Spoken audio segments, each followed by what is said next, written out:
Ada goyang bosku.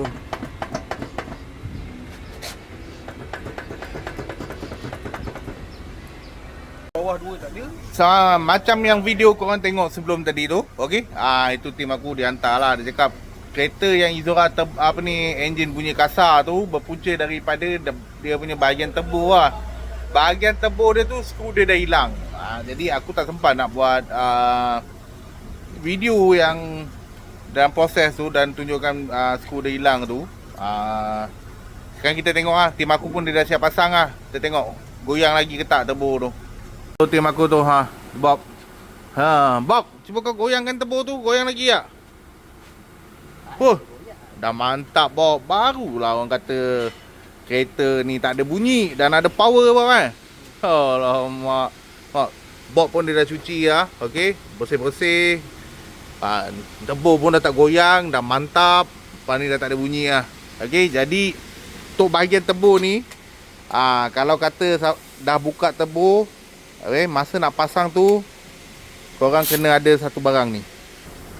Ini dia, Loctite. Dekat bahagian exhaust tu punya nut tu, kalau boleh semuanya kau letaklah Loctite. Okey, bagi dia tak bergerak ataupun dia tak longgar lah. Okey, benda ni Loctite. Macam kita orang selalu letak benda ni. Okey, dekat setiap nut-nut kat bahagian exhaust manifold tu. Okey, jadi benda ni pun dah settle, dah tak ada masalah dah. Bunyi pun dah tak ada. Ngam.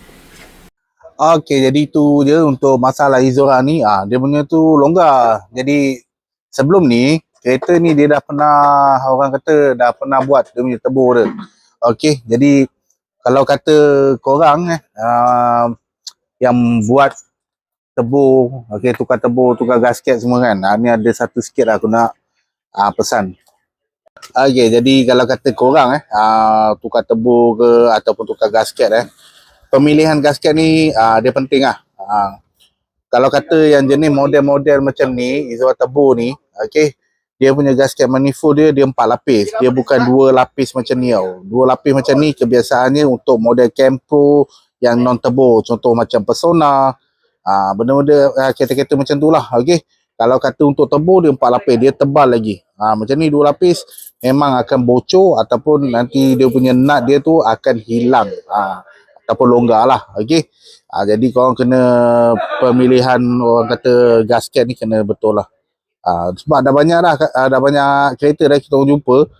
Lepas buat tebur je, penggunaan gasket exhaust atau manifold ni mesti guna yang 2 lapis ni. Dia sebenarnya 4 lapis. Macam ada video-video sebelum ni yang aku buat. Okay, dia 4 lapis, dia tebal lagi daripada ni. Kalau korang tengok kat sini, ada kesan-kesan bocor kat sini, hitam-hitam ni, semua itu punca daripada gasket ni lah. Dia bukan spek dia lah. Okay, jadi itu je lah nak kongsi-kongsi dengan korang. Okay, jadi aku rasa video tu sampai sini je. Dan macam tu lah. Okay, kereta ni punya masalah, dia punya masalah dia. Yang macam dalam video yang korang tengok tu lah pada awal dia. Alright, jadi kalau kata korang semua nak buat servis kereta, repair kereta, servis tebur, repair tebur ataupun nak buat aircon, korang boleh roja-roja kita orang. Kalau kata tak ada bajet, korang jangan risau. Dekat sini kita orang ada plan aturan. Okay, kalau detail, korang kena WS kita orang. Okay, jadi kalau kata korang ada apa-apa nak tanya, korang boleh tanya kat ruangan komen. Kalau korang sukakan video ni, korang boleh like. Kalau korang tak suka video ni, korang minta tolong korang dislike. Okay, jadi ada apa-apa, komen je tepi dan jangan lupa sharekan video ni. Ngam.